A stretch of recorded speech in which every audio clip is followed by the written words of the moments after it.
Vamos falar da reforma na Escócia e de John Knox. Tem uma história interessante que o professor Calhoun conta, uma história de um turista americano. Sabe como é que é turista americano, né? Ele não sabe nada. Então ele vai lá no outro país, ele não conhece, não sabe nada sobre aquele país. Então ele foi lá para a Escócia, conhecer a Escócia, e aí um motorista de táxi estava levando ele, um motorista de táxi escocês, levando ele de um lugar para o outro, e aí passaram em frente da casa do John Knox, onde tinha sido a casa do John Knox. E aí o motorista escocês, cheio de orgulho, chegou e disse, e aqui era a casa de John Knox. O americano ficou assim um pouco confuso e tal, e aí resolveu perguntar, não, mas quem foi John Knox? Quem é John Knox? Aí o motorista escocês, já franzindo a testa, né, meio contrariado, não gostando daquela pergunta, pegou e virou para ele assim, olha aqui, meu senhor, vai para sua casa e vai ler a sua Bíblia.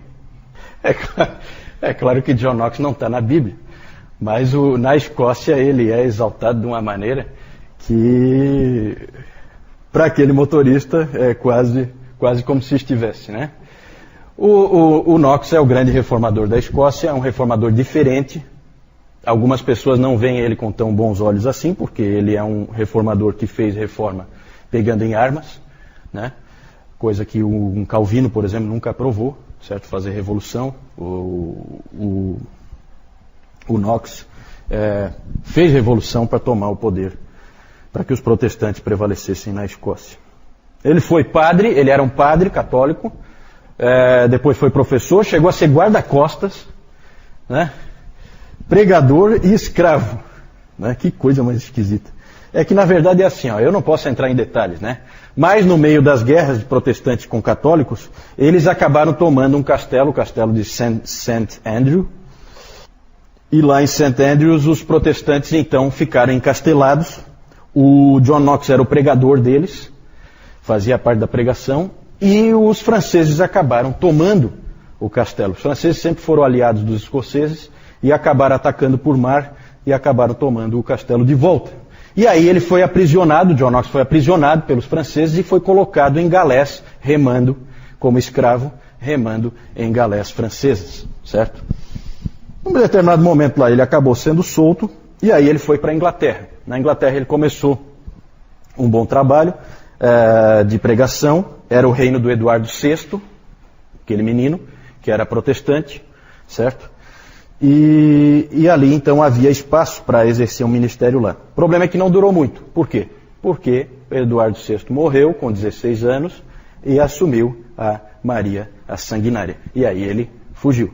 Foi para o continente e lá ele foi viver em Frankfurt, na Alemanha. Lá em Frankfurt tinha uma colônia de ingleses por causa dessa perseguição toda. E lá houve uma controvérsia entre o John Knox e o Richard Cox, que o Lloyd Jones explora bastante naquela preleção que ele fez em 1972, eu acho, que ele fez uma preleção que o título era assim, John Knox, o primeiro puritano, certo? Por causa do espírito. E aí ele fala dessa controvérsia que houve em Frankfurt. Ali começa o espírito do puritanismo. Depois eu vou falar um pouquinho mais sobre isso.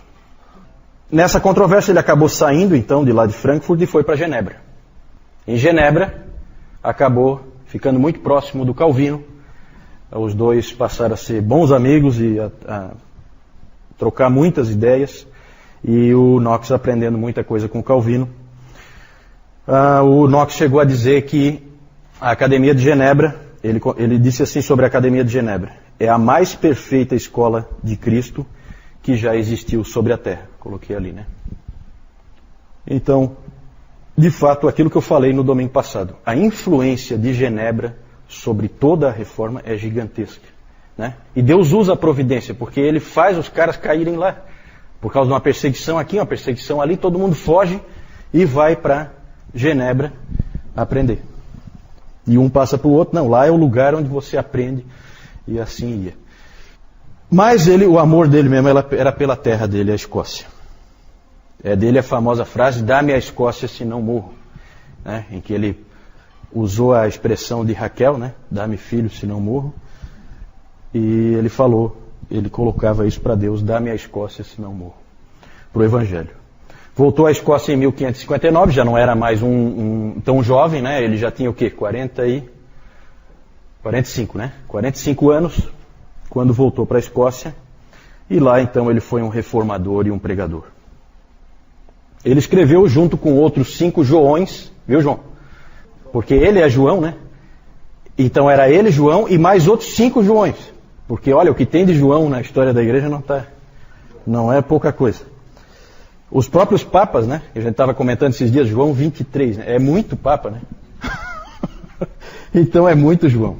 Então esses 6 Joões, vamos dizer assim, juntos escreveram a Confissão de Fé Escocesa de 1560. Eles escreveram, é impressionante, eles escreveram em 5 dias a confissão. Os 6 sentaram ali, em 5 dias estava escrita a confissão. É umas coisas assim que são impressionantes.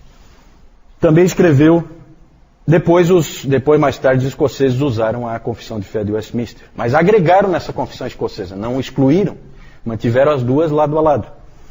Escreveu também o Knox, o primeiro livro de disciplina da igreja, então ele organizou a igreja escocesa, né? Era um modelo em que a teologia era calvinista e o modelo eclesiástico é o modelo presbiteriano, certo? Quando se fala em modelo presbiteriano, é Escócia, certo? É a Escócia. Os presbiterianos gostam muito de dizer que é o Calvino e tal, né? Mas todo o modelo completo nunca foi desenvolvido em Genebra, até porque lá é uma cidade. Não tem como você desenvolver toda a estrutura do presbiterianismo numa cidade, certo?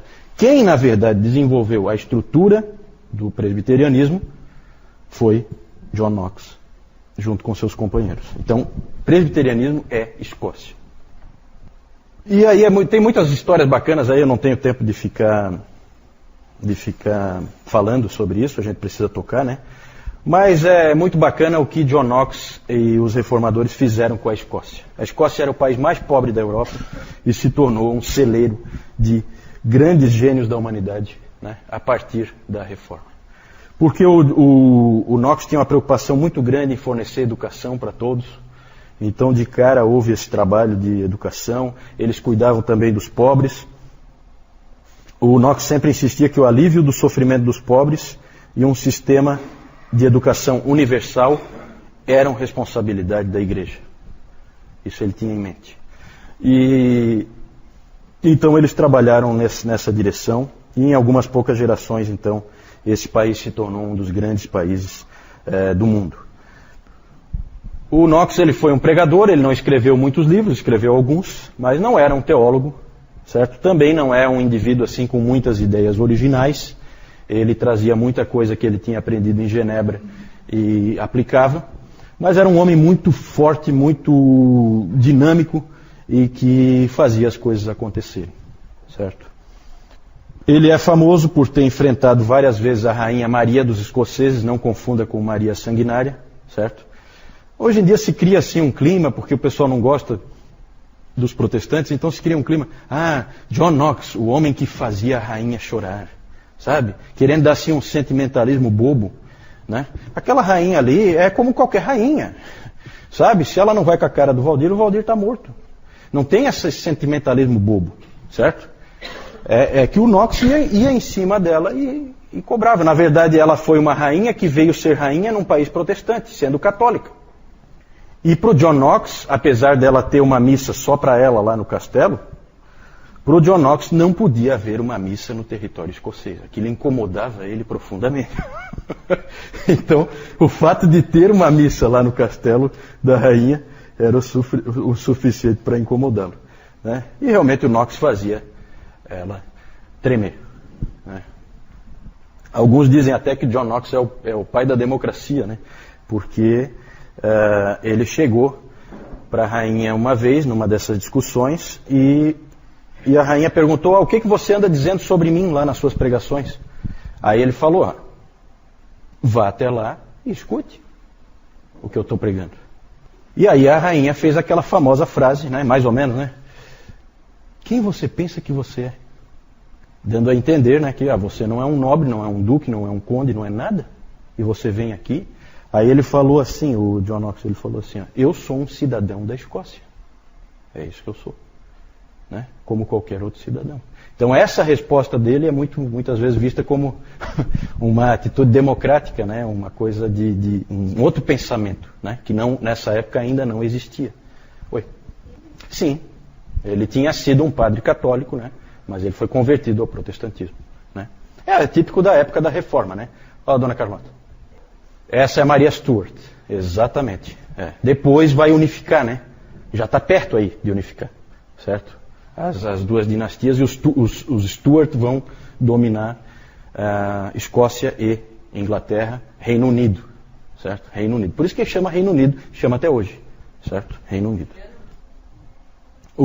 Já falei, né? O Dr. Lloyd Jones, em 1972, fez uma palestra na Conferência Westminster.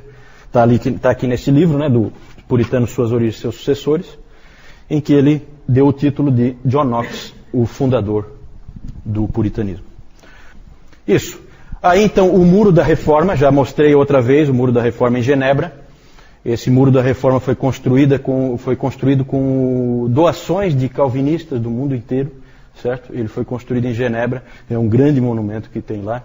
E bem no centro tem esses 4 homens aí, que eu já falei da outra vez. É o Farel, Calvino, o Beza, Theodore Beza, e ali o John Knox, certo? Então os 4 ficam no centro. Depois eu vou mostrar uma outra foto, porque ele é bem comprido esse muro. E aí eu vou mostrar que tem mais gente no muro. Mas esses 4 são os 4 centrais, tá? No Muro da Reforma. Então uma foto de John Knox, e ali ele pregando, né?